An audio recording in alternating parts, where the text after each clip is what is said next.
It was a bright Saturday morning in the quiet village of Umuma. My small flat sat at the edge of the compound, where the palm trees swayed gently in the wind. I had just settled on my warm wooden chair with a book in hand when I heard the familiar knock. It was soft and quick, the kind of knock that could only belong to Rachel. I opened the door, and there she stood, her big, curious eyes gazing up at me. She held a half-eaten biscuit in one hand and clutched her favorite doll in the other. Without waiting for an invitation, she walked past me, her tiny feet pattering on the cool cement floor. "Moana or Frozen?" she asked simply, her voice barely above a whisper. I smiled. "Moana," I said, reaching for the remote. Rachel climbed onto the couch, tucked her legs underneath her, and fixed her eyes on the screen. She didn't say much, but her presence filled the room with an unspoken warmth. She was like a little breeze, bringing life to my quiet bachelor's flat. Over time, we had developed a silent routine. She came over almost every weekend. I provided snacks and juice, and in return, she helped with little chores, folding towels, sweeping the floor, or washing the dishes after I cooked. Her visits were a welcome break from the loneliness of my daily life. Her mother, Chinye, was a hard-working woman who owned a hair salon in the village square. She was rarely at home, always busy tending to her customers. Rachel's visits to my flat seemed to be her escape from the noise and chaos of the salon. I never questioned why she came so often, and Chinya never seemed to mind. I assumed she trusted me, as most people in the village did. I had lived in Umuma my entire life, and my neighbors knew me as the quiet young man who kept to himself. But one day, everything changed. I was working from home, typing away on my old laptop, when I heard voices outside my window. I recognized one of them immediately, Margaret, my nosy neighbor who always had something to say about everyone. The other voice was Chinya's. "Why do you let your daughter visit that man all the time?" Margaret's voice was sharp and accusing. Chinya sounded calm but firm. "Rachel likes him. He's kind to her, and she enjoys spending time there." Margaret scoffed. "Do you even know what he's capable of? These men, they can be dangerous. What if he touches her inappropriately?" My heart sank. I froze, unable to move. Dangerous? Me? How could anyone think such a thing? Chinya defended me again. "Rachel has never complained about anything. He's good to her. Please, don't start unnecessary trouble." But Margaret was relentless. "I'm just saying, better safe than sorry. You should keep your daughter away before something happens." I sat there, stunned, as their voices faded into the distance. Shame and anger swirled inside me. I had always treated Rachel like a younger sister. How could anyone see something sinister in that? The next day, there was a soft knock on my door. I knew it was Rachel, but I couldn't bring myself to answer. I sat quietly, pretending I wasn't home. "Uncle," she called out softly. "Uncle, it's me." Still, I didn't respond. Minutes later, I heard Chinya's voice outside. "Rachel, let's go." There was a loud smack, followed by Rachel's cries. I rushed to the window and peeked through the curtain. Chinya was dragging Rachel down the path, her face stern and her hand raised to strike again. My chest tightened, but I couldn't intervene. That was the last time Rachel came to my house. Instead, she began spending her days at Margaret's. I watched her from a distance, coming and going, but she never glanced in my direction. I missed her visits, the way she made my flat feel alive. But what could I do? Chinya had made her decision. Weeks passed, and life in Umuma continued as usual until one fateful evening. I returned home late from work to find police cars parked in front of Margaret's house. Neighbors were gathered, whispering among themselves. Curious, I approached one of them. "What happened?" I asked. The man looked around nervously before leaning in to whisper. Margaret has been arrested. Arrested? For what? His voice dropped even lower. She's been hurting children. Rachel too. The words hit me like a thunderclap. I couldn't breathe. What do you mean? I asked, my voice trembling. He hesitated before continuing. One of the children told her mother everything. Margaret was doing bad things to them. When the mother confronted her, she caught Margaret in the act with Rachel. My legs felt weak. Tears welled up in my eyes as the man continued. The mother screamed for help, and the neighbors came running. That's when they called the police. I stumbled back to my flat, my mind spinning.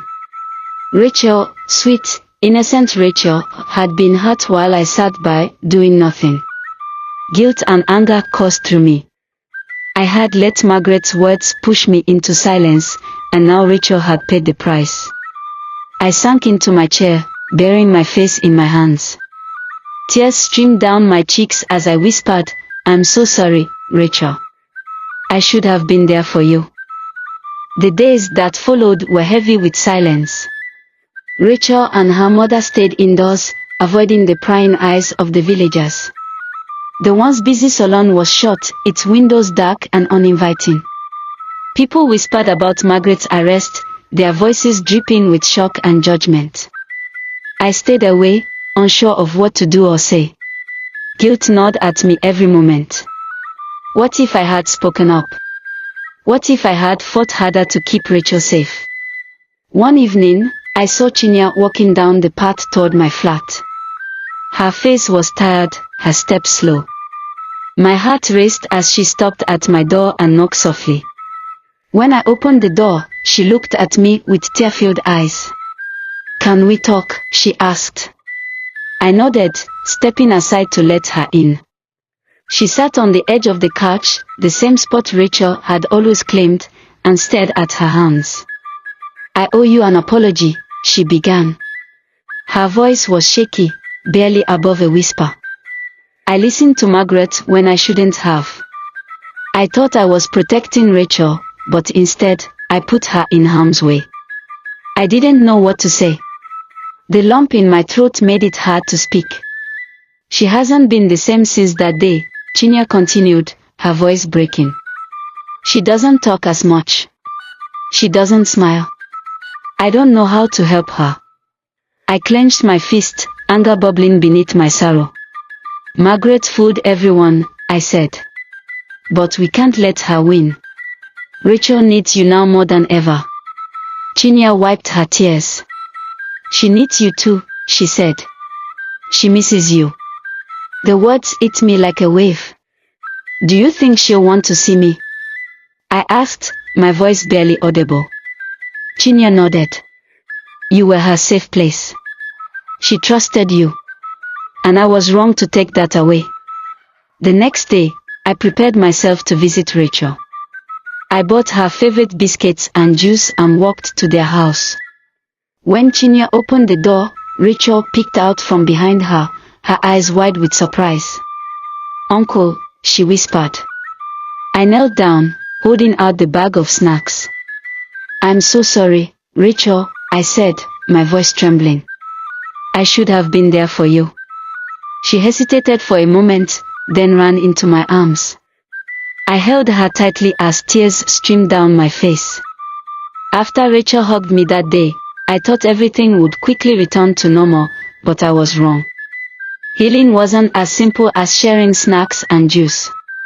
Rachel still carried an invisible weight, and I could see it in her eyes. She stayed quieter than usual, and even when she came over, she never asked for Moana or Frozen anymore. Instead, she sat on the couch holding her doll, staring blankly at the TV. Chinya told me that Rachel had nightmares now. She would wake up screaming in the middle of the night, clutching her doll tightly. She doesn't trust people anymore, Chinya confided in me one evening. Sometimes, she even flinches when I try to hug her. The weight of it all crushed me. I wanted to fix things, to erase the pain Margaret had caused, but I didn't know how. So, I did the only thing I could. I showed up for Rachel, day after day. Slowly, I started finding little ways to make her smile again. I began telling her stories. In our village, storytelling was a tradition, one that had been passed down for generations. On quiet evenings, elders would gather children under the big Iroko tree, weaving tales of animals, spirits, and cunning tricksters who outwitted their enemies. Inspired by those evenings from my own childhood, I decided to try it with Rachel. "Do you know the story of the tortoise and the drum?" I asked her one evening, as she sat cross-legged on my couch. Rachel shook her head, her eyes curious. I smiled and began. "Once upon a time, there was a clever tortoise who wanted to attend a grand feast in the sky." As I spoke, Rachel's eyes lit up, and for the first time in weeks, I saw her smile. She didn't just listen, she asked questions, giggled at the tortoise's mischief, and even clapped her hands when the story ended. From then on, storytelling became our thing. Every weekend, I would prepare a new story for her, mixing traditional folktales with ones I made up just for her.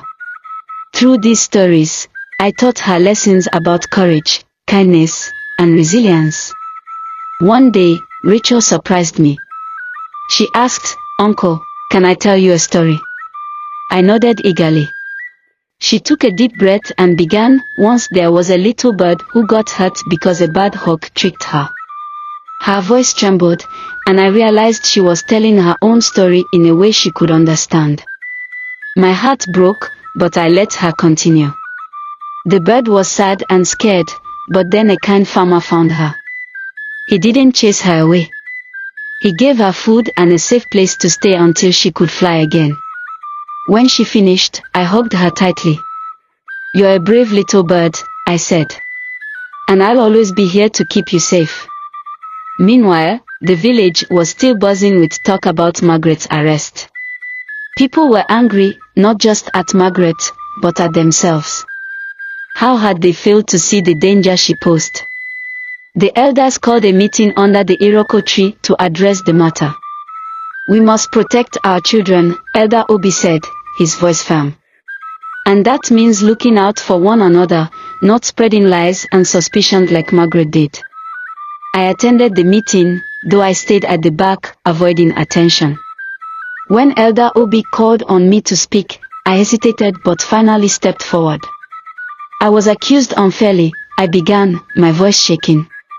"And because of those accusations, Rachel was taken away from the one place where she felt safe." I stayed silent out of shame, and because of that silence, she was hurt. I carried that guilt for the rest of my life. The crowd murmured, and I saw Chinya nodding in agreement. "But this isn't about me," I continued. "It's about making sure no child ever goes through what Rachel did. We need to teach our children to speak up when something feels wrong and to create a village where they feel safe. That starts with trust and kindness, not suspicion and fear." The elders nodded, and the meeting ended with a resolution. The community would start a program to teach children about their rights and how to speak out against abuse. They would also organize regular storytelling evenings, where lessons about courage, honesty, and community could be passed down. As the months passed, Rachel grew stronger. She started playing outside with the other children again, her laughter ringing through the compound. One day, she brought a drawing to my flat, a picture of me, her, and her mother standing under a big tree. "This is us," she said proudly. "We are happy." I framed the drawing and hung it on the wall, right above the couch where she always sat. Chinya and I also became closer. We worked together to create a routine that gave Rachel stability and joy. Sometimes, we would all cook together, sharing meals that reminded us of our roots: jollof rice, egusi soup, and roasted plantains. Through it all, I learned an important lesson: healing takes time, but with love, patience, and a strong community, it's possible to rebuild what's been broken. Rachel's story became a symbol of resilience in our village, a reminder that even in the face of darkness, there is always light to be found. And for me, she became more than a neighbor's daughter, she became family. In the years that followed, the village of Umuoma thrived as a community built on trust and care. Rachel grew into a confident young woman, full of dreams and laughter.